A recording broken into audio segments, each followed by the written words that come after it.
Welcome to the Crypto Funnel, the only podcast that will teach you the ins and outs of how to be seen and shine above your crypto competitors. From growing your initial audience to staying on trend, you'll be installed with the know-how to shoot your crypto project to the moon and beyond. Brought to you by Lunar Strategy, one of the leading crypto and NFT marketing agencies. Hello and welcome to another episode of the Crypto Funnel. We're here to help you shoot your Web3 project to the moon and beyond. My name is Julieta Ose and I'll be your host. So for this episode, we sit down with Louis Cooper again. Obviously, he couldn't wait to come back on. And if you didn't listen to the previous episode, he is the head of public relations and a crypto content writer for Lunar Strategy. As well as that, we have Johnny Pedro, who is the head of partnerships also at Lunar Strategy. So we'll be discussing the importance of marketing as a whole for your Web3 project. And additionally, we'll also be taking a dive into personal branding, and I'm sure the boys will have some tips for you there. So welcome to the show, guys. How are you doing? Good. First of all, thank you for having us.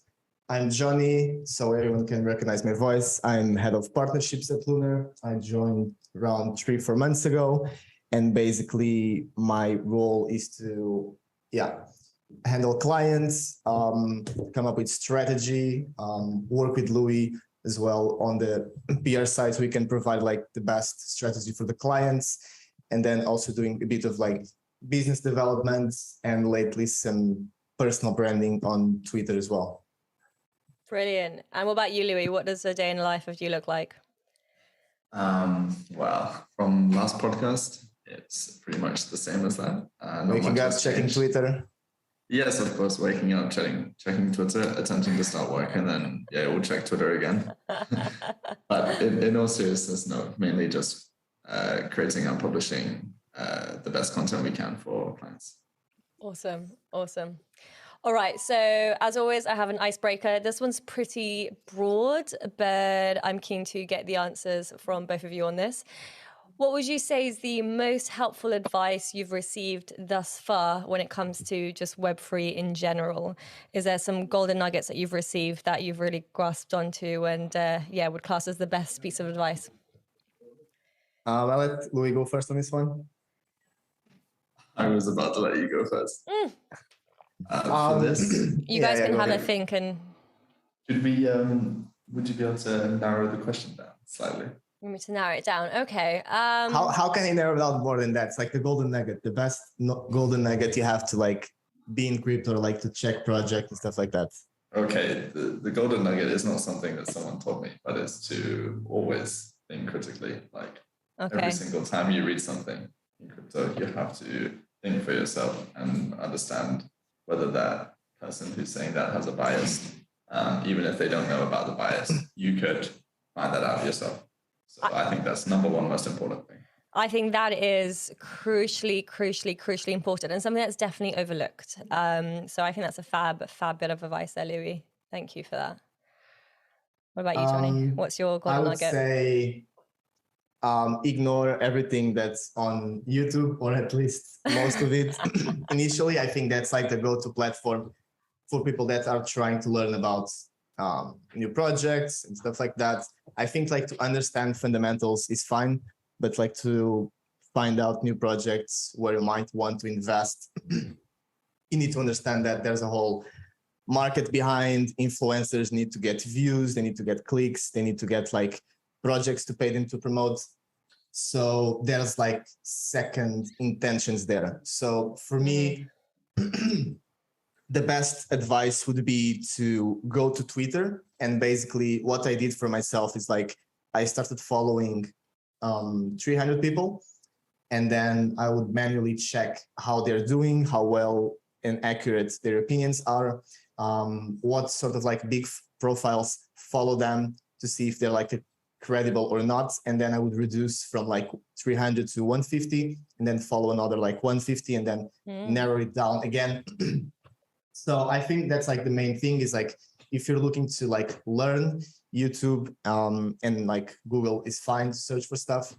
If you're looking to know where to invest or where the market is going, you need to get information from like a reliable source that doesn't really care about what projects think about them, what radios think about them, or anyone thinks about them. So like people that have already made it in the industry or somehow work on the backstage of crypto, and then get advice from those people. And then another thing I would say is when you're looking for a project, the first thing I check is like their social media and like see what's happening. And then I would look for a project thread. So if I'm looking about like Polkadot, I would search on Twitter for a thread on Polkadot and then see how many people are doing threads, how much engagement it has, what are they saying, because it's a really easy way to basically have like quick overview on their white paper without having to reading like 40 pages.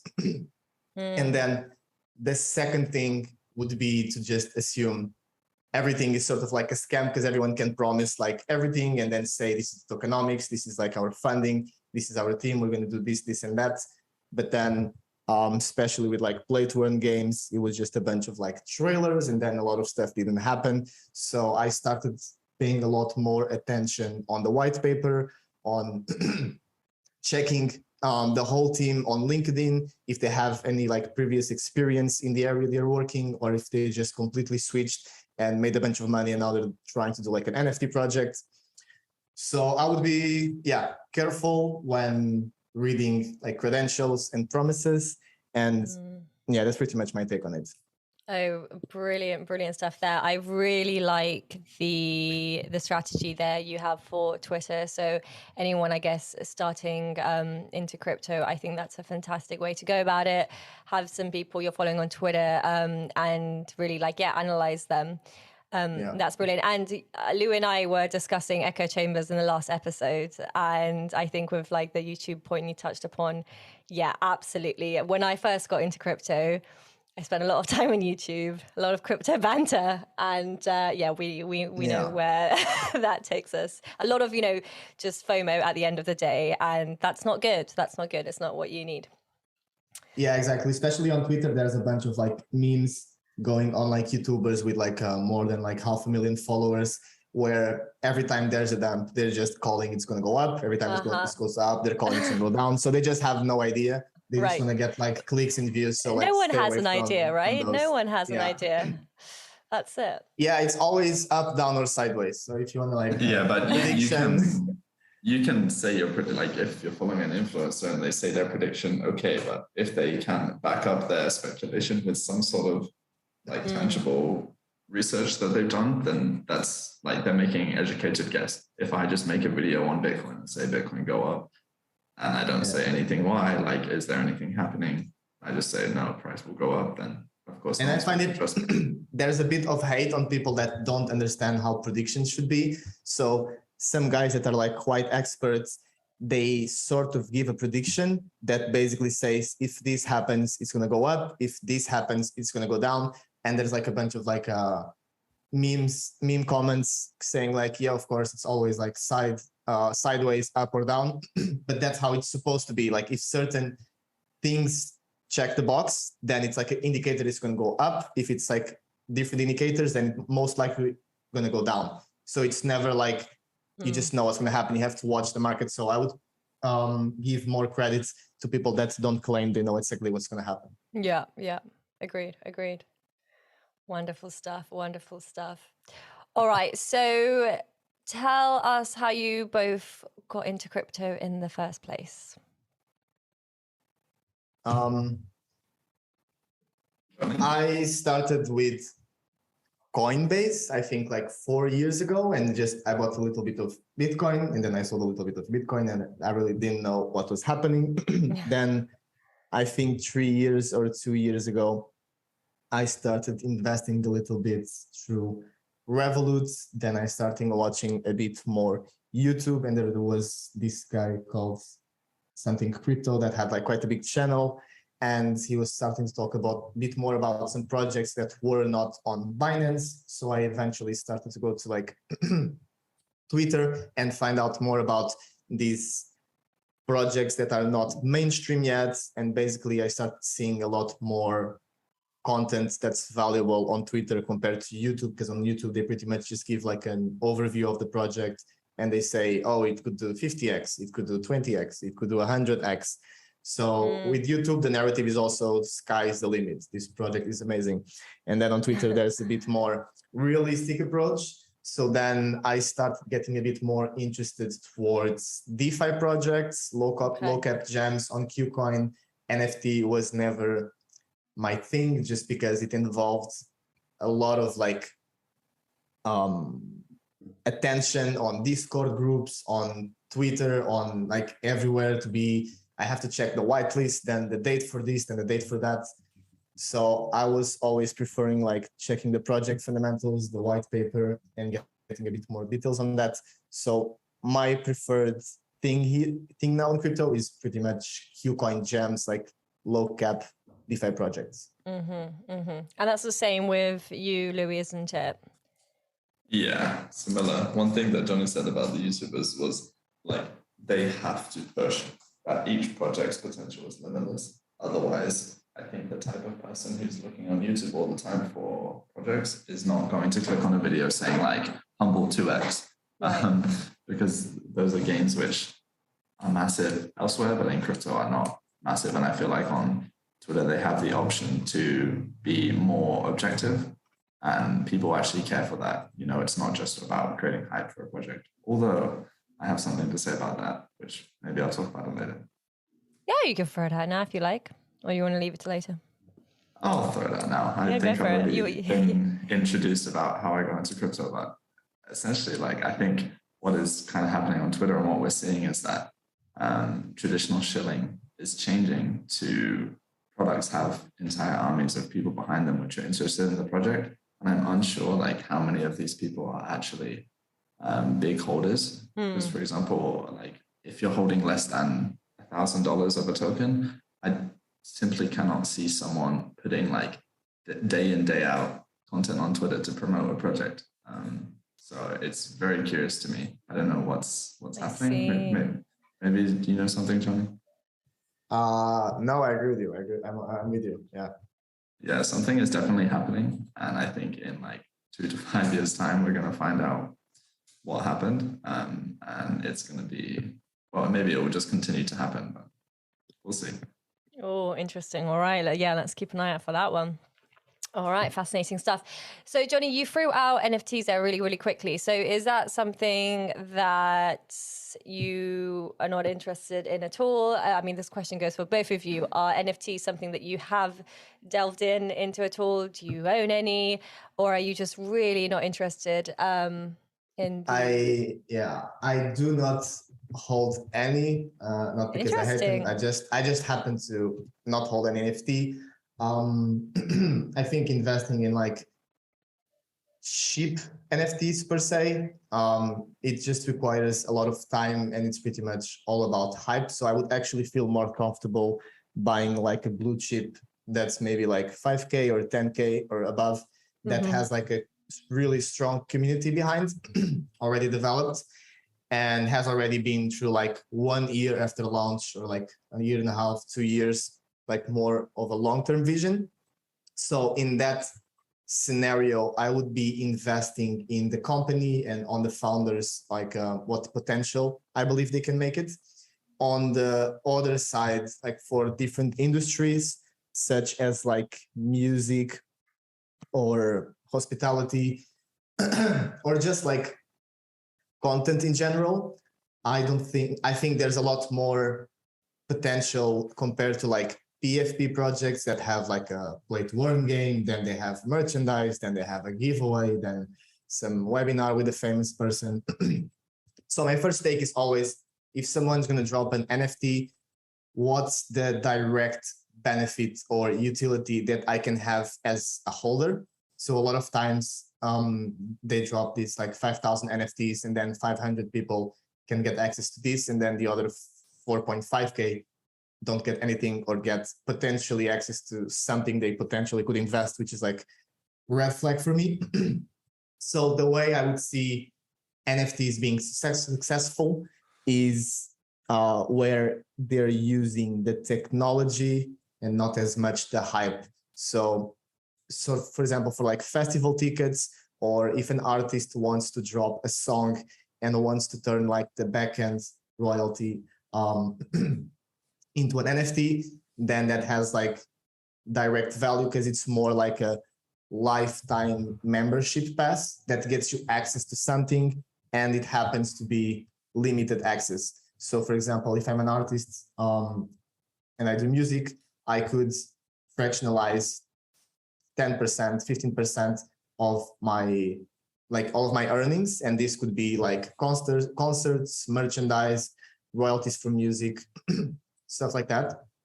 And then if someone gets an NFT, they're basically getting a share of my company and like a share of everything I earn as an artist. And then the same for like hospitality. There might be a project that partners up with like a bunch of either boutique hotels or just normal hotels or clubs. And then the NFT just gets access to a bunch of them and gets a bunch of benefits. So if it's portrayed as like a lifetime membership pass that gets you like access, and it also happens to be limited and no one can steal it. So they're just using the technology to bring up like a special club, then I would feel much more inclined to a project like that compared to like just a profile picture that has like a really cool design and a really cool metaverse feature, because no one's really spending that much time on the metaverse yet. So I would rather paying for like a private club than metaverse Sims version. Yeah, I completely agree. Like I would go one further than Johnny and say that if I'm an NFT project and I say that my utility is if you buy my NFT, then you can enter this club for free. That to me is not utility. If I buy an airplane ticket and I get on the airplane and fly, I'm not sitting on the airplane saying, oh my God, look at this utility. Like I'm just getting what I paid for. And so essentially, if you offer an NFT and you say like, oh, the utility is like, I don't know, let's look at VFriends. Like you can go to this restaurant, you can go to this stuff. Like then you're just selling a product, and there's just several products in that price. So I don't really understand that. And I agree with Johnny, like NFTs in my eyes should only be used to verify physical or virtual assets, you know, to prove irrefutably that someone owns that asset. And the way that asset can be transferred is a lot easier than in traditional ways. So these projects which are talking about utility this, utility that, like, I think you're misunderstanding what utility means, basically. For example, there was a project called Croquet Gents Club that was from a guy that made like just a bunch of money doing like with like a SaaS company doing ads and stuff like that. And then he wanted to create a club, basically like a normal membership where he would help people with like experts that help with like investing. They would have partnerships with like concierge services and a bunch of partnerships that it's like a club and you get access to. And then how can he make, so first of all, it's like limited. So it's not like a course on Udemy that 10,000 people can buy or 50,000 or like 100,000. So it's limited and like there cannot be like any more tickets. And then that's also what makes it valuable. So for example, he only sold like 1,000 of them for 2.5K or 5K. I'm not sure. But basically once that sell out, no one was really reselling because they were mostly going for people that were not in the NFT market. They were like vouching every single one. So for everyone that wanted to buy the NFT, they would have like a 15-minute discovery call to see if they were like a high value entrepreneur or stuff like that. Basically to make sure that everyone that was buying the project was not trying to look for like a quick cash grab and actually understood the value and basically wanted to use that membership for months or years. So in that scenario, it creates some sort of like scarcity and people are joining the NFT for the utility reasons and for the benefits they can get from that membership. So that's a bit more of what I think it could be useful rather than just buying and reselling, which the same applies for music. If an artist is going to launch like an album, then he can drop an NFT and fractionalize the album and get basically like maybe like 50K in funding. And then with those 50K, then maybe he can make like 200K with like album revenue and shows and tours. And then everyone that invested gets like a certain percentage. So that's more like a proper use or like direct use that you could get as like a holder, rather than hoping that the project gets hype and then there's a bunch of people trying to buy and then you can sell 2 weeks after for and double your money. That's not really like where I think NFTs should be going. I'm really enjoying this level-headed kind of cut through the hype approach. Again, really refreshing. It's quite nice to hear. I'm personally a bit of a sucker for NFTs. I could be browsing through OpenSea for hours upon hours upon hours. I don't know if that's just because but that's fine. You're just buying it for the art. That's completely fine. You're not buying it because you're thinking, oh, you're gonna like cure some disease because you buy this NFT. You know? Exactly. Yeah, I see what you mean. I mean, if you want to like support the elephants in Africa, buying NFTs is not the best option. So there's a bunch of like fake narratives and like these unrealistic scenarios where this is gonna happen and this is gonna happen and then we're gonna have like this and that in help like all the world and plants and animals, and like there's better ways to do it than just putting a front into an NFT project and pretend that's the main goal. Right. So if you're going there for the art, or for like you just want to collect them, or you believe in the artist and you're basically like, for example, if there's an artist that releases like just one project and then that's like his life's work, then you don't really care if the art is good or not. You're pretty much just investing on him because you know that as a technology, NFTs are quite valuable. So whatever he releases on the future, like partnerships, collaborations, whatsoever, it's probably going to work. So in that case, you're just relying on the technology that's going to be used by the creator. Yeah. But if you're buying penguins for $50 and hoping to sell for 100, then it's not the best. But that's kind of a problem, Johnny. Like you say, okay, this person's only going to release one project, and it's okay. Why is it valuable? Because it's scarce, like digital scarcity. Because eventually you're going to be able to connect the owner of the brands or creator, like for example, Future, his IP is signed to a label, and then if the label makes a smart contract that guarantees that the only NFT collection that Future will be able to launch is this one, and that's going to be the NFT is what's going to allow everything to be built up on top of that, whether it is like access to special concerts or access to like webinars or metaverse concerts or like partnerships with Nike, all that stuff.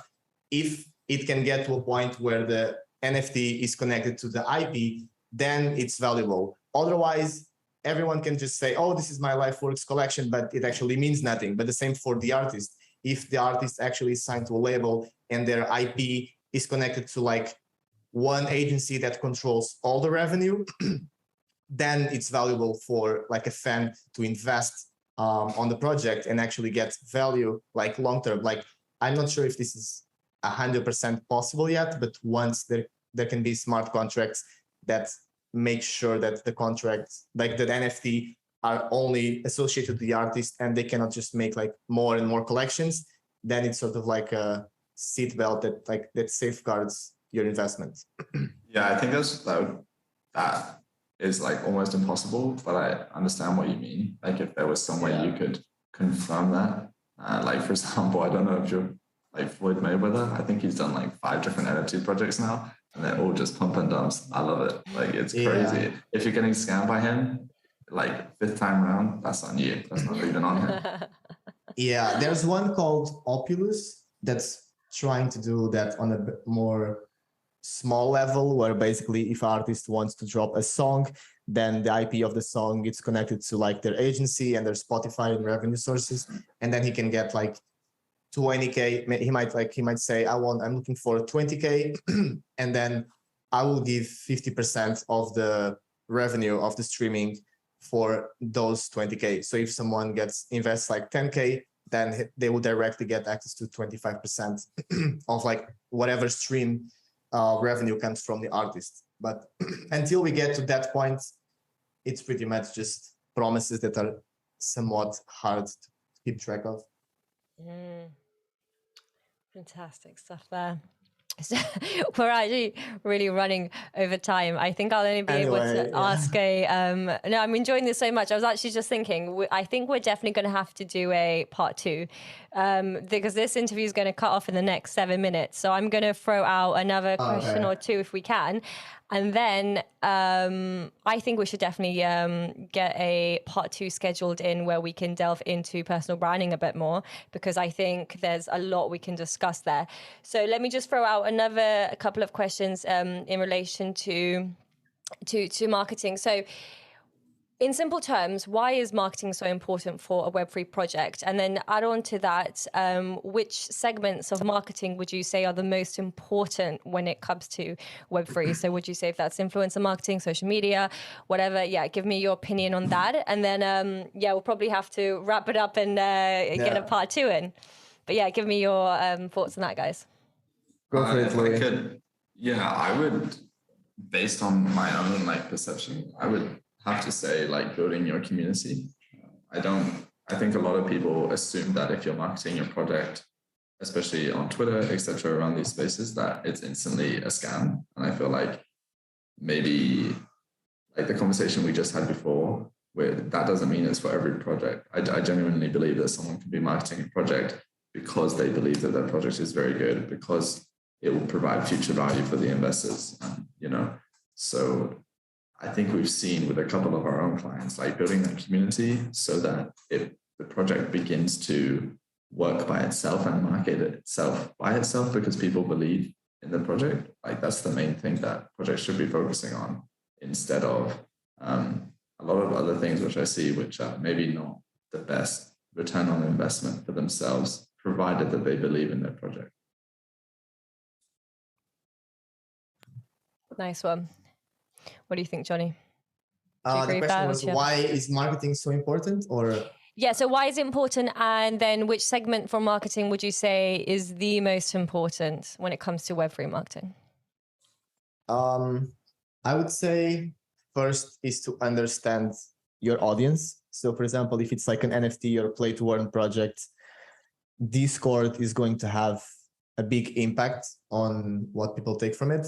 If it's a DeFi project, Twitter is going to have more impact. So for example, there's a lot of projects about DeFi that I have read the white paper, I haven't checked the team, I have checked the website, I have checked the roadmap, and I have never even joined Discord, just because whatever is going to get published, it's going to be talked on Twitter. I'm not really into the engagement events and competitions and a little announcement. That can be good if you're specifically trying to jump into an IDO or something that has a specific date you have to be a part of. Other than that, I would most likely just be in it for the long term. So I don't really be that concerned about what's happening on the Discord chat.